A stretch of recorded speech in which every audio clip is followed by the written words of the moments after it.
नमस्कार. मी संजय पवार. आपण पाहत आहात दिव्य ऊर्जा ज्योतिष प्रबोधन. मंडळी,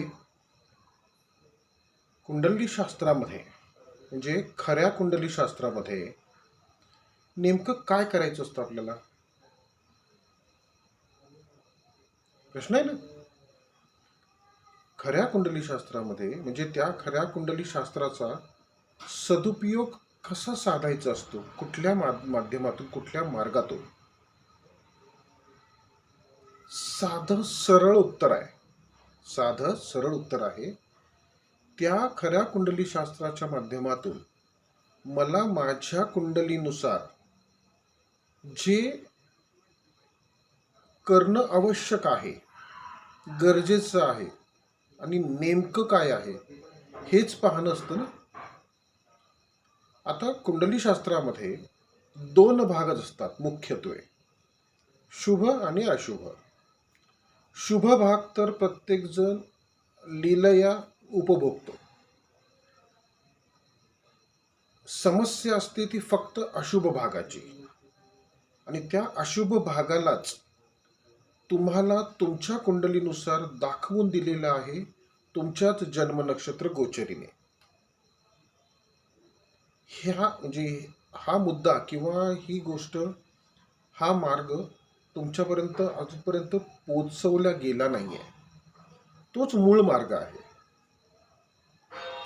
बघा, तुम्हाला जी ग्रह नक्षत्र गोचर आत्ता सध्या गोचर स्थितीमध्ये फलित निर्माण करून तुमच्यापर्यंत पोचवतीये, त्या ग्रह गोचरीमधील ग्रह नक्षत्रांचे जे परिणाम आहेत ते परिणाम सर्वांना एकसारखे कधीच नसतील ना.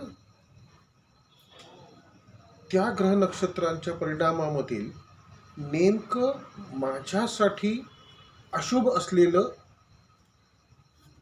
जे अशुभ ठरणारं कुठले परिणाम आहेत आणि ते परिणाम कोणाच्या माध्यमातून माझ्यापर्यंत पोचणार आहेत किंवा त्याचा प्रभाव माझ्यावरती होणार आहे, हाच मूळ मुद्दा आहे ना. आणि त्याच मूळ मुद्द्यावरती आम्ही दिव्य ऊर्जा ज्योतिष प्रबोधनाच्या माध्यमातून प्रबोधन करण्याचा वारंवार प्रयत्न करतोय. म्हणजे तुम्हाला तुमच्या जन्म नक्षत्र गोचरीमध्ये संपत, विपत आणि प्रत्यय ह्या भागातूनच तुम्हाला तुमच्या कुंडलीमधली अशुभता ही दाखवून दिलेली आहे. आणि त्याच पद्धतीने तुम्हाला तुमच्या दैनंदिन आयुष्यामध्ये जी काही छोटी मोठी फलितं मिळत राहतात, त्यामध्ये शुभ अशुभतेचा जो भाग आहे तो तुम्हाला तुमच्या जन्म नक्षत्र गोचरीनुसारच मिळत असतो. आलं लक्षात? तोच मूळ भाग आहे. बाकी तुमच्या कुंडली शास्त्रामध्ये अशुभतेचं जे काही वर्णन केलेलं आहे त्या वर्णनाला काहीही अर्थ नसतो, नाहीये.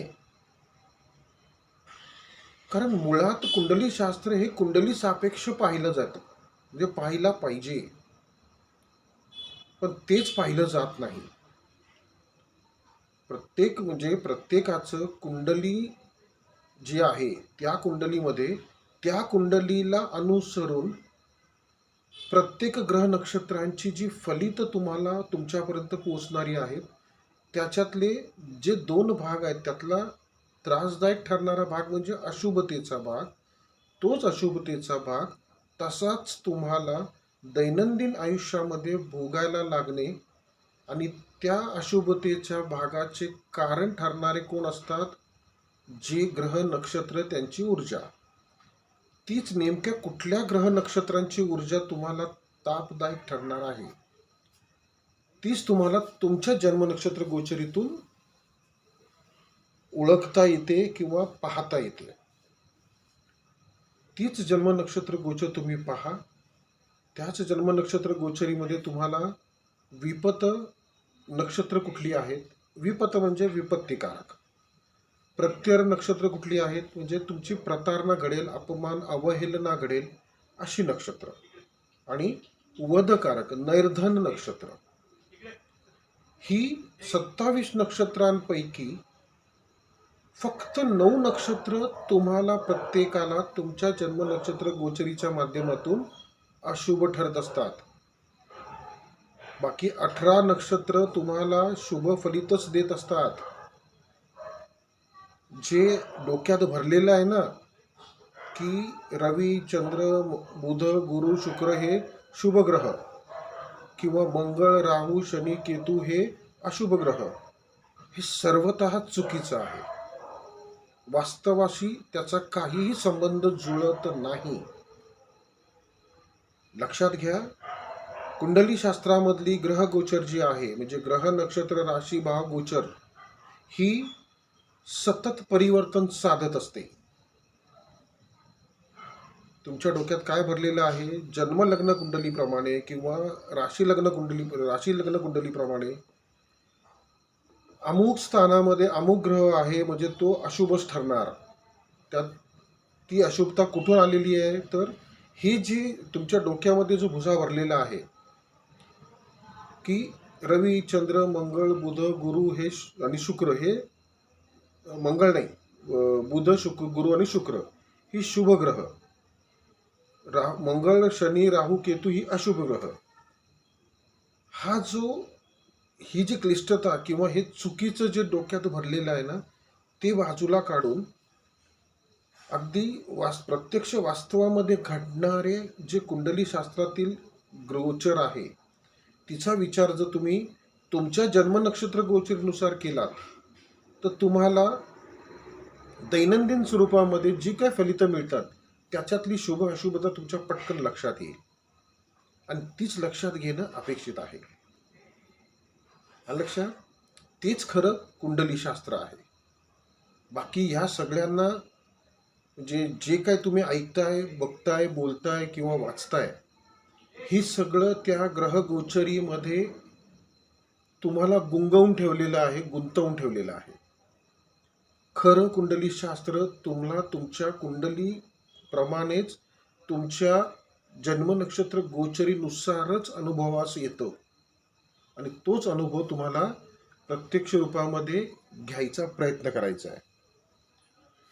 आम्ही ह्याच खऱ्या कुंडली शास्त्राच्या माध्यमातून आणि जन्म नक्षत्र गोचरीच्या साक्षीने तुमच्या फायद्याचं किंवा तुम्हाला आवश्यक असलेले जो मुद्दा आहे की अशुभ ग्रह नक्षत्रांच्या अशुभ ऊर्जांना शुद्ध संतुलित राखायचं आहे आणि तेच राखणं ज्या माध्यमातून तुम्हाला करायचंय ते माध्यम म्हणजे काय, तर ऊर्जा माध्यम आहे आणि तेच ऊर्जा माध्यम आपल्याला शास्त्रानेच देऊ केलेलं आहे, नक्षत्र आराध्य वृक्षांच्या माध्यमातून.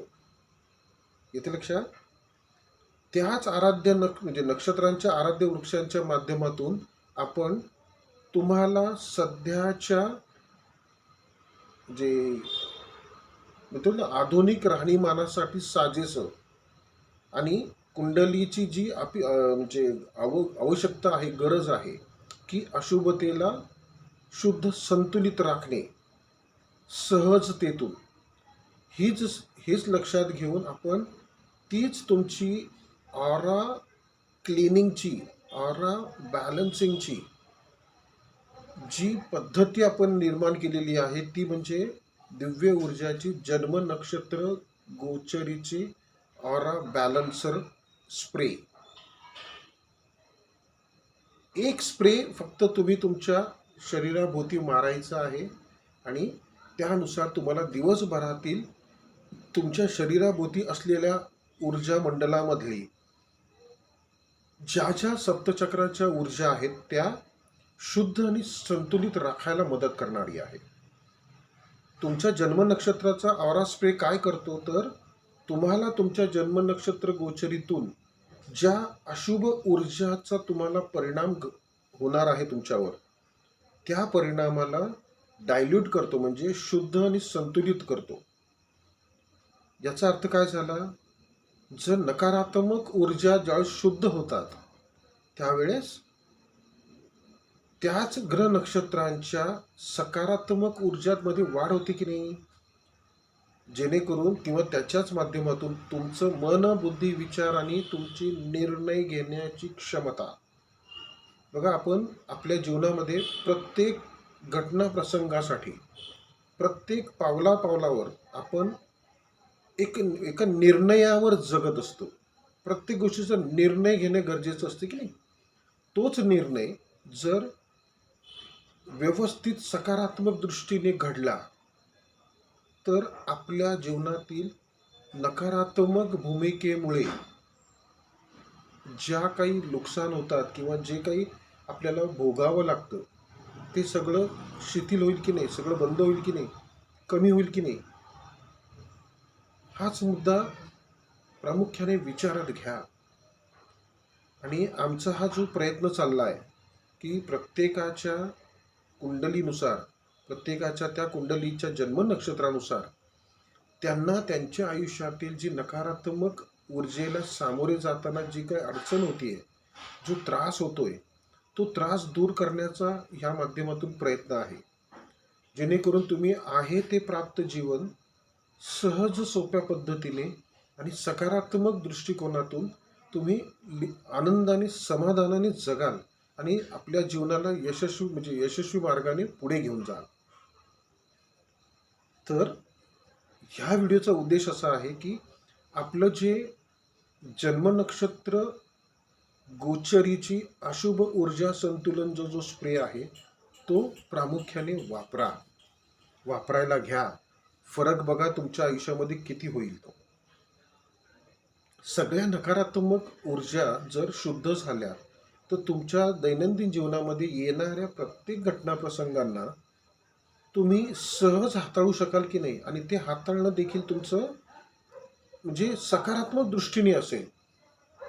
व्यवस्थित बॅलन्समध्ये तुम्ही सगळ्या गोष्टी हाताळू शकाल. मुद्दा लक्षात आला ना.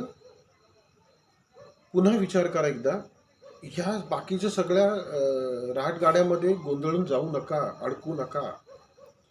स्वतःचं स्वतः पहा आणि स्वतःच्या जन्म नक्षत्राने सांगितलेली अशुभ ग्रह नक्षत्रांच्या ऊर्जा वेळीच दैनंदिन पातळीवरती शुद्ध राखण्यासाठी स्वतःसाठी स्वतः प्रयत्न करा. आत्मनिर्भर व्हा, स्वावलंबी व्हा. आलं लक्षात. व्हिडिओ आवडला असेल, टॉपिक आवडला असेल तर आपल्या चॅनलला सबस्क्राईब करा आणि हा व्हिडिओ जास्तीत जास्त शेअर करा. पुन्हा भेटू असाच विषय घेऊन. तोपर्यंत ओम नमो हरेश.